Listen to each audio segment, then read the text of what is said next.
السلام علیکم۔ پیش خدمت ہے اکبر اور بیربل کی داستان کا ایک اور قصہ۔ دلی کے شہر میں دو سوداگر رہتے تھے۔ ان کا گھی کا کاروبار تھا۔ ان کی دکانیں ایک دوسرے کے نزدیک تھیں۔ ایک دفعہ ان میں سے ایک سوداگر نے 1000 سونے کے سکے دوسرے سے قرض لے لیے، مگر آئندہ اس نے قرض کو واپس ادا کرنے سے انکار کر دیا۔ دوسرا سوداگر اکبر کے دربار میں چلا گیا اور شکایت درج کروائی۔ اکبر شہنشاہ نے اس مقدمے کو بیربل کے حوالے کر دیا۔ بیربل نے دونوں سوداگروں کے بیانات قلم بند کیے۔ مدعی نے کہا کہ اس سوداگر نے مجھ سے 1000 سونے کے سکے قرض لیے تھے، اب وہ واپس ادا کرنے سے انکار کر رہا ہے۔ دوسرے سوداگر نے کہا کہ نہیں جناب، یہ جھوٹ ہے، وہ مجھ سے حاسد ہے، اس لیے وہ مجھے جھوٹے مقدمے میں ملوث کرنا چاہتا ہے۔ بیربل نے دونوں سوداگروں کو 10 دن کے بعد عدالت میں مقدمے میں انصاف کے لیے آنے کے لیے کہا۔ پھر بیربل نے 10 کنستروں کو آرڈر دیا اور ہر کنستر میں 20 سیر گھی بھرا ہوا تھا۔ ان کنستروں میں سے صرف 2 میں اس نے سنہری سکہ ہر ایک میں رکھ دیا۔ اس کے بعد شہر کے گھی کے سوداگروں کو بلایا۔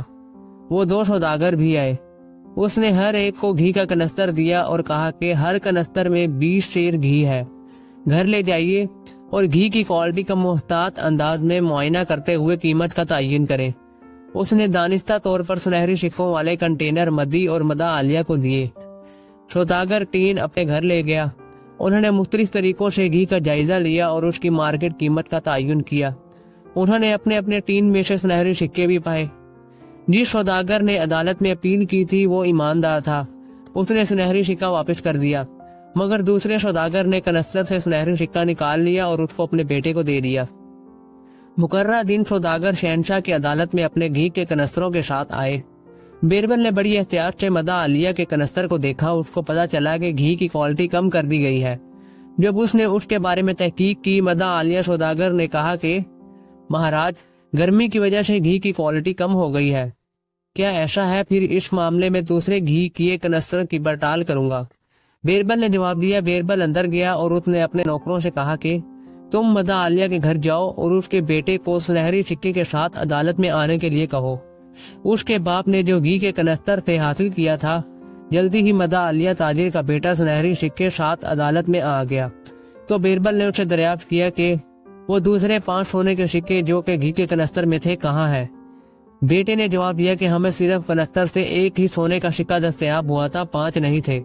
بیٹے کے بیانات سنتے ہی بیربل مدہ عالیہ تاجر کی طرف مڑا اور کہا کہ اگر تم مجھے 1 سونے کے سکے کے لیے دھوکہ دے سکتے ہو، یہ بالکل ممکن ہے کہ تم نے مدعی کو بھی دھوکہ دیا ہوگا۔